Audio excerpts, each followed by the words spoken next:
My name is Melissa Edwards, and these are my nails. What's the tea? You tell me what's the tea?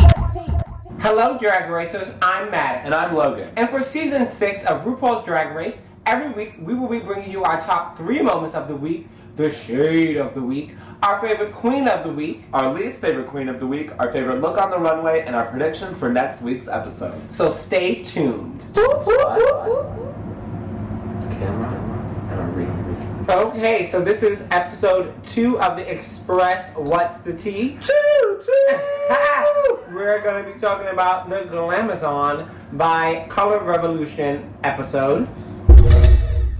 They were paired up in groups of 2, and they paired up Adore and Laganja, and Adore hated everything that Laganja was trying to come up with. Adore was not having any parts of Laganja. That's my good friend. They you ain't gonna be friends after this show. But Adore is saying that Laganja is not acting how she acts at home, which... Well, she's clearly acting something. A fool.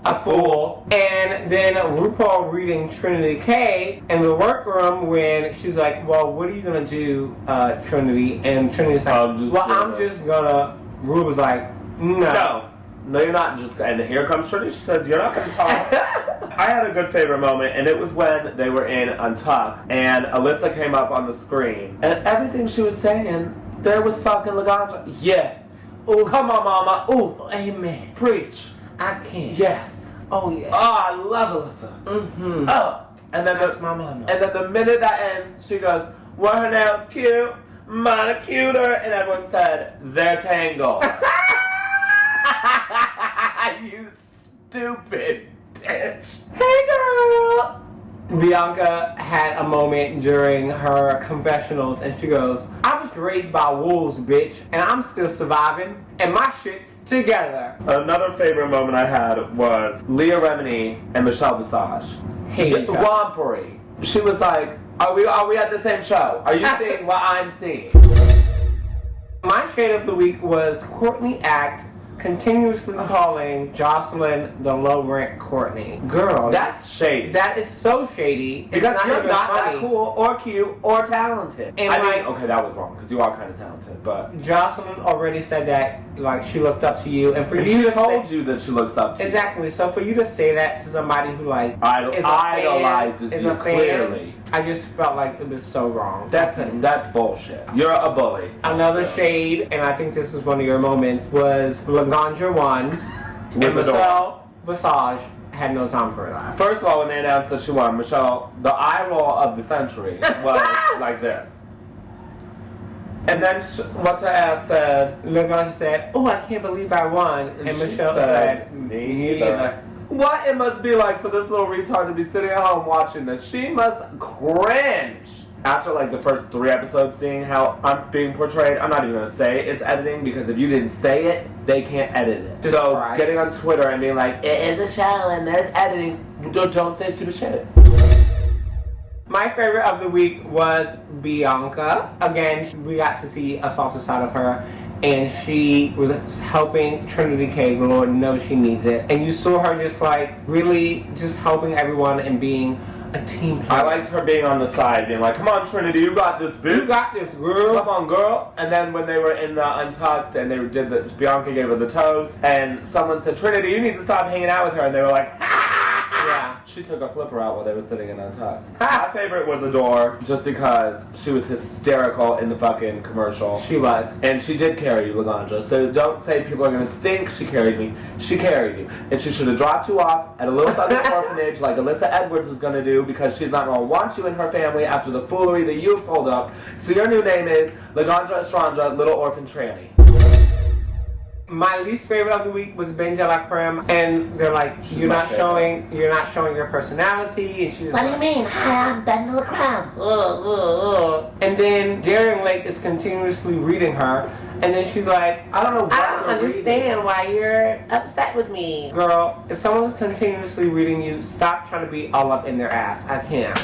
I don't even need to tell you who my least favorite is. I'm sure we can all figure it out together. My favorite on the runway was Adore. They did the black and white looks. Woo! I loved, this was the first time I was like, yes, Adore, I would wear everything you're wearing. Especially Bianca's collar piece that you were wearing as a hat. Yes, I clocked that as well, but she looked amazing. Yes, she did. And I normally don't like hair like that because it can be really Party City looking and really like cheap, but it looked good. Her makeup her makeup is always something that I'm a fan of, but it looked really good. Once Laganja started reading you for wearing a Forever 21 skirt and a sweater, and Laganja spent all that time on her look, you looked like a fucking avatar.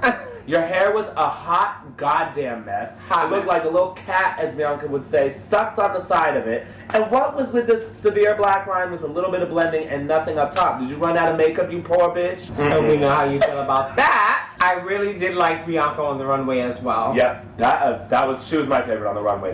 Because I know a little bit backstory of that skirt. She designed the dress for Avita on Broadway, and she made a replica for herself. I don't know how she got it there, but good for you, bitch. Okay, during the mini challenge, they were nail hand models, and Laganja won. I don't know how. And then the main challenge was the commercial, and Adore and Laganja won. Adore won. Well, Adore won, and she carried Laganja on the way. And then the bottom two were Ben De La Creme versus Darian Lake. Point of No Return by a group named Europe. A useless song for useless queens. And then they kept them both, and I was like, Darian Lake's wig was riding the Darian Lake wig was holding on by the 3 pieces of hair on her head. Like, but I mean, they really did both like turn it out. Like there was not one that I could be like, girl, you really did a shitty job in this lip sync. For those two, I mean, what the fuck you expecting them to juggle monkeys? I don't care about them, so they could have both went home. Great. That's what happened. You're still here, both of you. Woo! Don't forget to leave your comments in the comments below. This has been another Express. Choo-choo! So stay tuned for, not next week, for tomorrow or later on when we do the 3rd episode that we missed. A full version of What's the Tea. So stay tuned to find out what's the tea. What's the tea? Yo, tell me what's the tea? CMaddoxBiitch. Girl, there was no chance in hell that she was going to beat Trinity K. Bonet. I'm sorry, and she was scooting and booting all on that stage, and Trinity said, take on my headband and just live my gay life on the floor.